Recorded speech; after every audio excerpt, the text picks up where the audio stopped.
So now joining me on the show is the one and only Mr. Reece Douglas. Hello, Reece. Hello. How are you? Thank you so much, first of all, for coming on the show. It's great to have you on. Thank you for inviting me. Really excited, and look, for anybody that is tuned in now to get to the nitty gritty and some maybe secrets that I'm about to reveal about Waterloo Road. Do you know, I'm really excited because I spoke to you a little bit yesterday, and you're brilliant to talk to. You're just so open and you're so honest. So I think you're probably going to be my favourite one of the show. I like the sound of that. Let's hope the listeners agree. As I said, I'm going to make it nitty and gritty and be fully honest with all the listeners. They deserve it, and obviously for being fans of the show, they've got a right to know. So hope they enjoy it. So obviously, first of all, going back to the very start, I mean, how old were you when you first started in Waterloo Road? I think I was just turned 13 years old. Yeah, I was in year 7 at school. And how did you even get the part? Because, I mean, you literally grew up on the show, because each series that you watch with Denzel Kelly, he gets older and older and older, and by the end of it, he's grown up so much. You literally do. But the most disappointing thing was, I still don't think that I hit puberty by the time that I'd ended the show. It was ridiculous. Like, my voice just stayed squeaky throughout, like, 4 series. Yeah, I got the audition through a casting director that came to my school. My drama teacher was very well up on the media industry. He heard about a part that came along, and he was familiar with the casting director that was casting this opportunity. I wasn't very academic in school. Not to say that I wasn't intelligent, because my teachers always said I had a lot of potential, but I just wasn't interested in it. And drama, because it was so hands-on, and it was something that I really did take an interest in, and it fruitioned. And I was just going to say, you were saying then about your voice not changing. I obviously have watched the show, and I used to know what Denzel sounded like. So when I first called you yesterday, and this deep voice answered the phone, I was like, okay, have I got hold of his agent by mistake or something? I was really like... Finally. So what was your fondest memories of Waterloo Road? Because you were involved in so many storylines, and some of them were really gripping as well. So is there a standout moment for you? To be honest, it wasn't necessarily a standout moment. I took every day as it came, and every day was different. We never really knew what the next storyline was going to be. But to give listeners a bit of perspective, obviously going back to when I first landed the role at 13 years old, bear in mind, I'd never, ever, ever been on a TV set before. Never. From doing drama in a classroom at school to suddenly being put on a set when one of the nation's most watched series was just absolutely ridiculous to try and even articulate at that age. So one of my first scenes was, in fact, season 4. I'm not sure what episode it was, actually, when the Kelly family first came into the show. Now, a guy came up to me and approached me with this, I think it was a Magnum gun. And he was a professional. So he came up to me, handed me this gun, and he went, don't mess about with it. He said, this is a real gun. So I was like, oh, Jesus Christ. It's like, right, this is how you cock it. This is how you put the bullets in, all the rest of it. The director shortly followed, and he said, right, what we're going to do is we're going to put you in this little closet.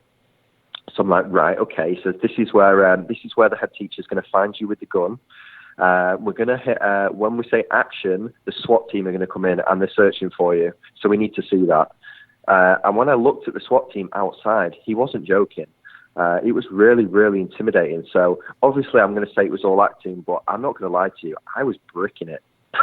I remember that scene as well, and you were really, really young at the time. It's when Earl gave you the gun. I was bricking it, mate. I was bricking it. Imagine being given a gun on a TV set that you've never been on before, and be like, a SWAT team are going to come in to try and arrest you, and the head teacher's going to try and take the gun off you. Action. Yeah, that's going to be pretty intimidating. Yeah, mate. I was scared. Now, normally, I was going to say, with the next, I was never going to ask this question to anyone, but because you're so open and honest, I think we'll get a really good answer.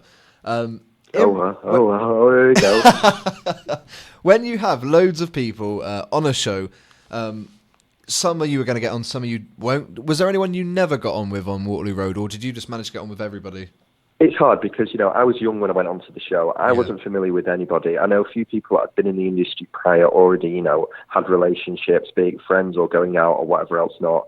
And although I'd like to say my mum was always on set with me, she was my chaperone because we had to have, somebody that was over 18 with us if we were under 16 on set always to make sure that we, had our compulsory education hours in every week.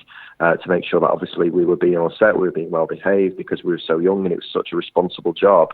My mum, fortunately, was on set for the majority of the time, so I'd like to say that she kept me level-headed. But, we did have spits and bats with other people that were my age. I wouldn't necessarily have one incident in particular where I've hated someone. I think it's, even for listeners, like, I'm sure, for a lot of people that probably have office jobs or, a job in particular, if you're working with a lot of people, you have to get along. I mean, there's probably some people that you wouldn't necessarily go for a pint for, and there's probably someone in the back of your mind thinking, oh, he's a bit of a tool. But, it's a job, and you're there every day. You're in the same environment, and, it's best just to keep things smooth. Otherwise, you're gonna ruin the experience. So I wouldn't necessarily was someone that I didn't get along with or I hated, but there were certainly people I got closer to than others. If that answers the question. And who were the people you got close to? Who did you make good friendships with?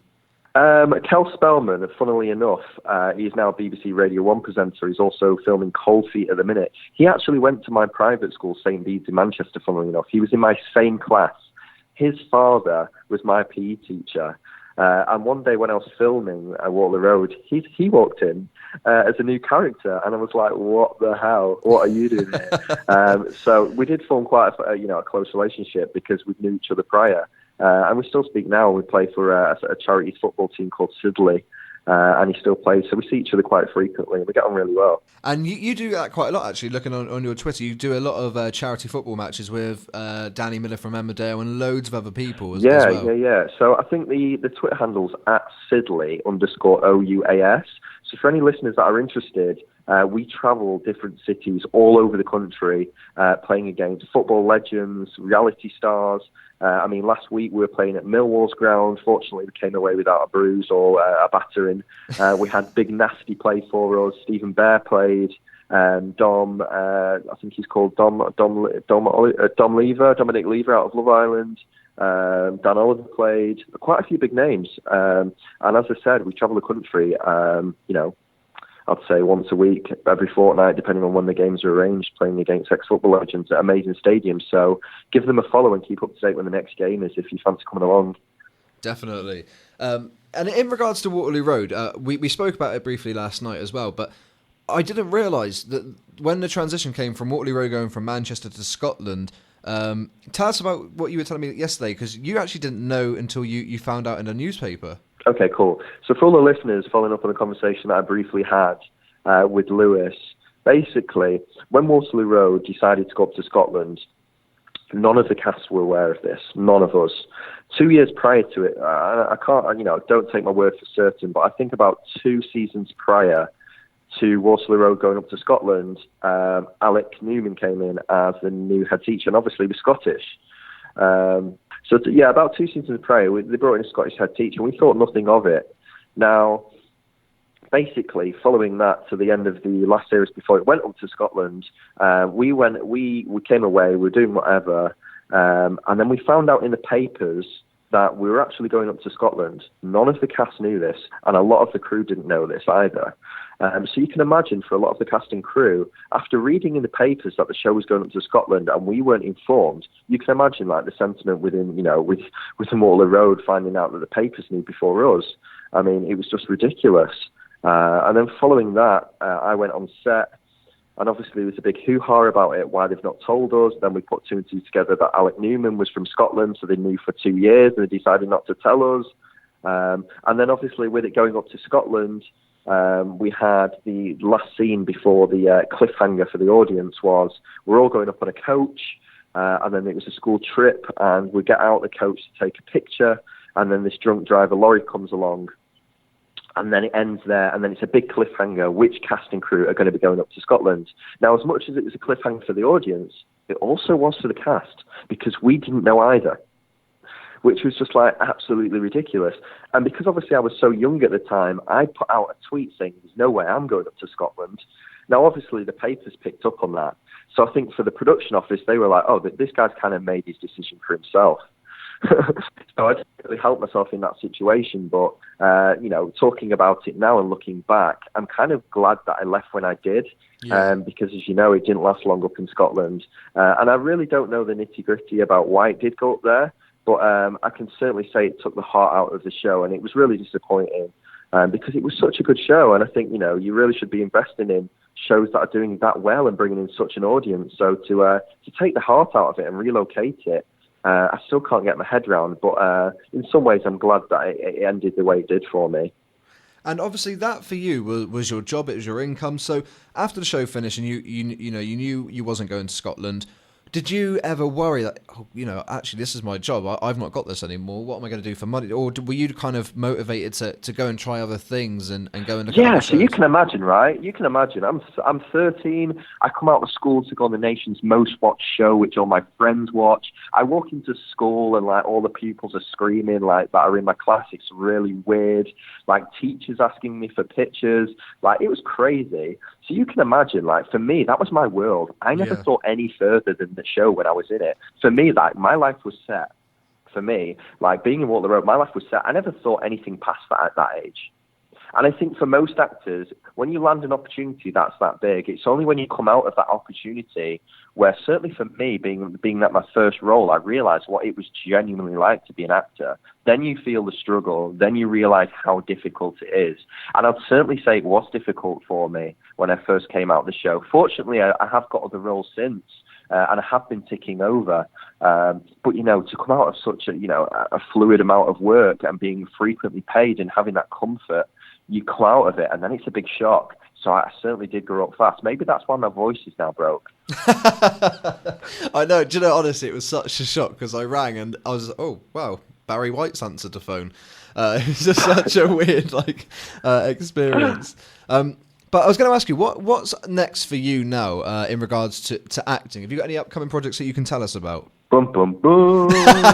Okay, so yeah, I did Cruel Summer in 2013, I think it was now, with Danny Miller out of Emmerdale. I think that recently released. I think it was just over a year ago now. So for anyone that's listening that wants to watch this film, it's a thriller. It's based on true events. To give you a quick little brief overview, it's about a guy that is autistic that goes out to get some kind of award, and basically a situation comes to forefront that Danny Miller manages to conjure, and basically we end up brutally murdering this guy. And it is based on true events, and it is really brutal, and it is hard to watch, and it is quite slow at the start. But if you're really into gritty thrillers, dark drama, then I suggest you do go ahead and watch it. You can get it in most superstores, and I think you may also be able to still get it on Sky Premiere as well. So that was Cruel Summer, and then off the back of that, I managed to land a lead role in a film called Cleft Lip, which was a massive opportunity to play the first ever lead role in a film as well, because that's certainly an avenue of work I'm interested in as an actor. And that's in post-production at the minute, so I'm not too sure where or when that's going to get released. You can recently find me on Moving On. I think I did that. I think that got released about 6 months ago now. I also did a cameo on 4 O'Clock Club, so if you've got any young listeners, that's CBBC, and that comes on about 4 o'clock. You can catch that on iPlayer. I got a little cameo role in that. And then more recently, which is a bit more exciting, I've just managed to land another lead role within a film alongside quite a big actress. Because she's not put pen to paper at the minute, I can't confirm who it is. And because she's not put pen to paper, the investors haven't yet, because she's driving that. So I'm not able to say who that is at the minute either. And I'm also very, very, very, very close. I'm a stone throw away. Literally, I'm even on edge now on the phone to you, thinking I'm waiting for my agent to call, because I'm literally in the last minute process of potentially landing the biggest role of my career. I'm not going to tell you what it is. I can't, because obviously I've not got it, but you will see me on your TV screen 6 days a week if I do land this role. So there's a little hint for you, but I can't tell you anymore. Do you know, I'm not going to say it, but I think I've just guessed, and if it is, oh my God. What's your guess? I can't say it. Why can't you say the guess? But my guess is Coronation Street. It's the only soap opera on 6 days a week. Is it? Yeah, EastEnders is on 4 days a week, and Emmerdale's only on 5. So yeah, that's my guess. And if it is, it's one of my favourite shows, so I can't wait. Okay, yeah, maybe 5 days a week. Throwing a little curveball there. Do you know, that's very clever. Very clever. Maybe 5 days a week then. Maybe 5 days a week. But we'll leave it there. Anyway, moving on. That would be amazing. Obviously, you're doing so much, but apart, away from acting, I know you're doing. We were talking again about it last night. Tell us about your business that you work. Yeah, okay. So obviously, when you're out of work as an actor, I sit there twiddling my thumbs. When I came out of acting, one thing that I dreaded to do is, and I know it sounds a bit like, what's the word I'm looking for? I know it sounds really bad, but the idea of working for somebody else all my life, 5 days a week, 40 hours a week, giving all my time to work for someone else's money and someone else's dreams, that for me, always growing up, was something that I just never wanted to do. And being that, being on the rat run every day of the week, 5 days a week, to live for the weekends, that is like the biggest nightmare for me. So I decided to start my own business. When I first came out of Waterloo Road, I was interested in business. And I sat in my room 4 hours every day, and I managed to get a qualification in insolvency. And ironically, I'm sat in the insolvency office now as we're having this interview, because I now work there 1 day a week. And I used to work there full time. And I was doing the rat run. I was doing 5 days a week. And the more I got into it, the more I realised how dry it was, and I just really wasn't interested in it. And because obviously I read scripts all the time, and I can take in lines really well, it's the same way I reciprocated that with this study book. I just learned every bit of it. And then I just regurgitated that book onto an exam paper, got this qualification. And this guy was like, "What the hell are you doing in this interview?" He says, "You're an actor, you're not interested, where have you come from in insolvency?" And I was like, "Well, I was interested in business. I wanted to work with different businesses. I wanted to work with different individuals." So that kind of came up to me, like that came up with insolvency. And then, I just basically sat at home for 4 hours a day, regurgitated the answers onto an exam paper, and here I am. And he went, "Well, that's impressive. Yeah, let's offer you a job." Then I did it, and as I said, I just wasn't interested in it. So now I do 1 day a week their marketing for them, and the marketing's in line with brand endorsement.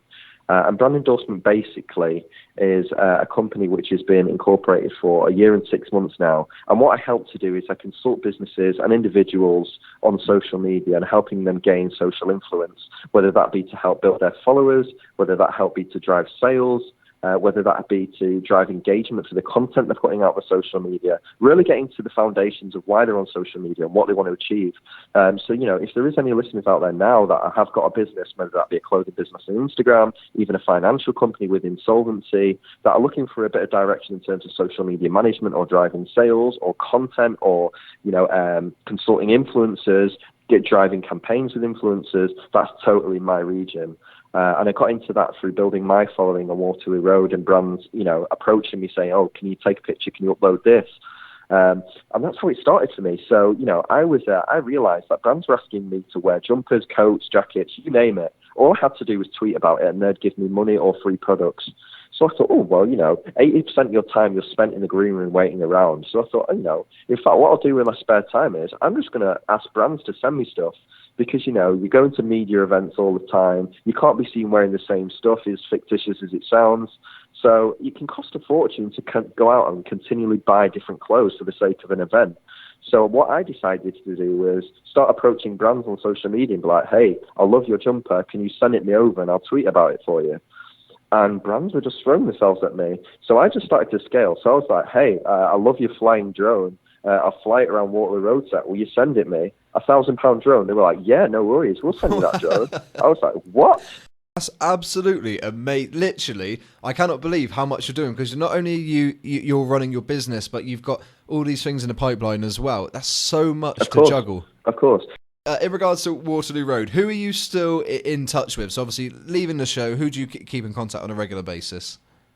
I speak to Jason Doan quite frequently. I speak to Jack McMullen quite frequently. I speak to quite a few of them because they play for Sidley. Sidley is the charity football team I mentioned. So we've got Jack in the team, we've got Miller, we've got Kel Spellman, we've got Dean Smith. We've got quite a few of the cast that I still speak to. And I think the majority, I do still speak to them through the charity rather than just as individual, as a one-off.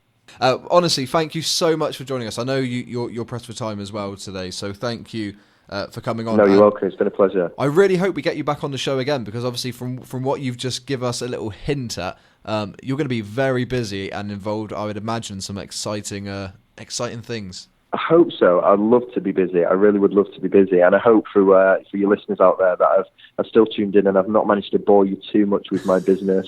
That you are interested in keeping up to date with what I'm doing, and I do appreciate you all for tuning in and listening. And as I said, if you are interested in seeing what I'm getting up to day by day, week by week, do follow me at Instagram at Reece Douglas One and Twitter at Reece Douglas One. And I'm not a pretentious guy. I often reply to people as well. So if you've got a question or anything like that, hit me up, and I will guarantee I'll get back to you. Well, Reece, honestly, thank you so much for giving us your time. It's been an absolute pleasure, and I really hope we get you on the show again. Welcome. I hope I can give you guys some good news soon. So we'll see. Hopefully my agents call me while we've had this interview. Let's see. Fingers crossed. Thank you so much. Cheers. Thank you. And again, bye.